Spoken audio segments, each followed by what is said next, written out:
buti na lang di ka pa nakakauwi. Okay lang kaya yung asawa mo?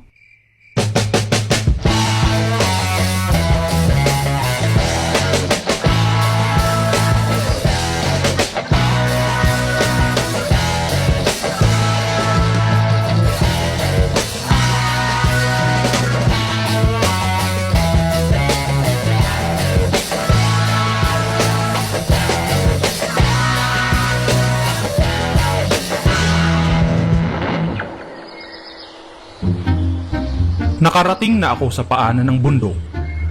Dito ay may maliit na baryo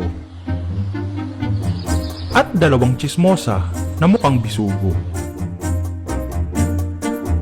Hoy, alam mo ba si Lena? Buntis daw, Diyos ko. Ke bata-bata na buntis agad. Hay nako, nagtaka ka pa. Kilala namang kerengkeng yan. Te, di ba may mga rebelde daw dito? Nagkakagera ba dito? Hindi naman. Bakit? Wala. Yung ilong mo kasi, nakadapa.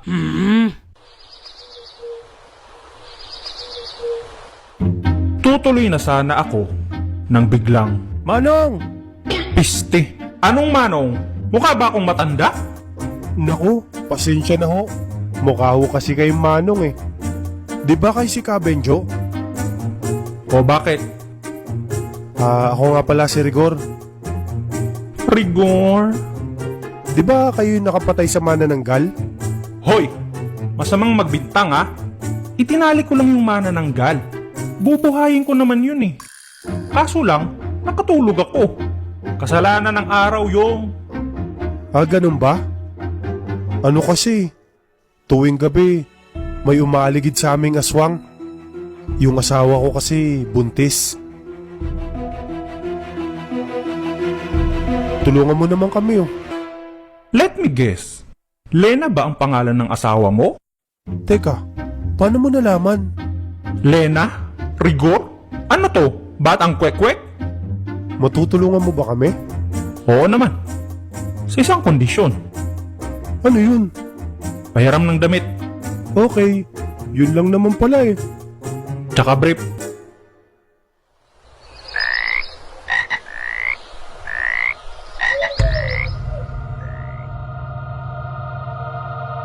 Magandang gabi ho, Kabenjo.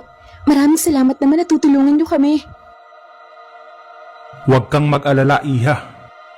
Ang importante, yung mahalaga. Ano ho ba yung gagawin natin, Kabenjo? Maghihintay tayo na dumapo siya sa bubong. Kapag nandyan na siya, bahala na kayo dun. Ang labo naman noon. Joke lang. Kapag dumapo siya, hihilahin ko ang dila niya. Tapos,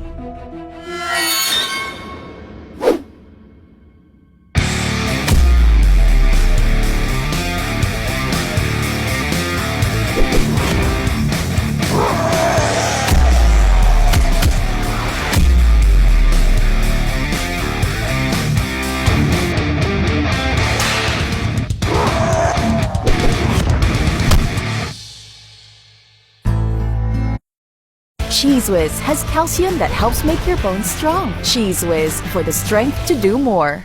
Don't know how to learn new knowledge fast? Struggling with math? Try CC. With just one click, you can quickly get an explanation of the topic.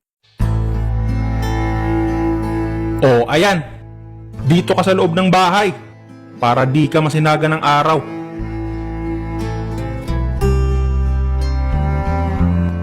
Teka, bakit mo pa binuhay? Tao lang din siya.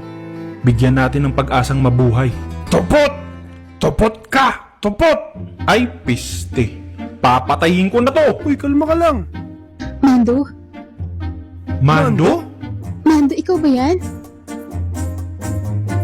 Ako nga to. Wena. Teka, kilala mo yan? Ex ko siya. Peste, ex ka na pala eh. Aswangin mo pa yung misis ko. Bahaw ko pa ta! Mando, mag-move on ka na. Magkakaanak na kami ni Rigor. Papatayin ko yan! Pawa, hindi na kayo magkatuloyan. Aking kawang Wena. Akin! Huwag mong idadamay ang anak ko. Gusto mo putulin ko yung dila mo, ha? Guys, kalma lang. Intindihin natin siya. Titiguluhin ko na hindi na kayo titikatan ng awaw. Okay, wala akong naintindihan. Mando, please naman oh. Kalimutan mo na ako. Makakahanap ka rin na magmamahal sa'yo. Ba't mo ko pinagpawit? Ba't mo ko pinagpawit? Iiyak na yan. Iiyak na yan. Tinaktan mo ang puto ko. Ang takit-takit. Ang takit-takit. Mando, I'm sorry. Pero si Rigor na talaga ang mahal ko.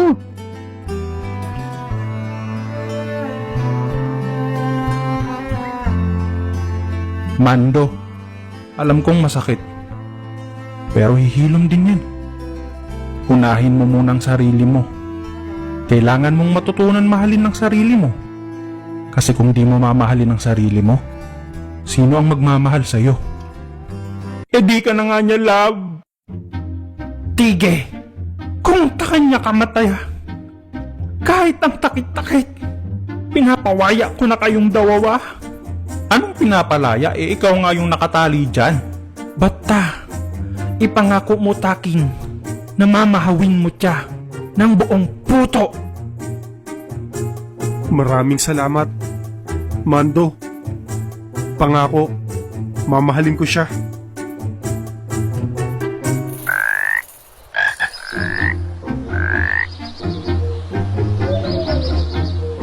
Pinakawalan namin si Mando. Pangako niya sa amin na hindi na siya manggugulo. Oh, Mando, huwag ka na ulit manggugulo ah. Huwag ka nang kakain ng tao. Prutas na lang at gulay. Alagaan mo yung kalusugan mo. Malaming tawamat, kabingyo. Oh, sige, batiin na tayo ah. Sa bahay ang uwi. Huwag na kung saan-saan.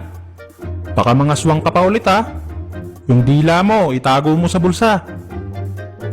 Idol, maraming salamat. Maraming salamat po ka, Benjo. He, wala akong tulog dahil sa inyo. Sige na, mag-iingat kayong dalawa. Hindi sa lahat ng pagkakataon ay kailangan talunin ang kalaban. Minsan, kailangan din natin silang intindihin at unawain.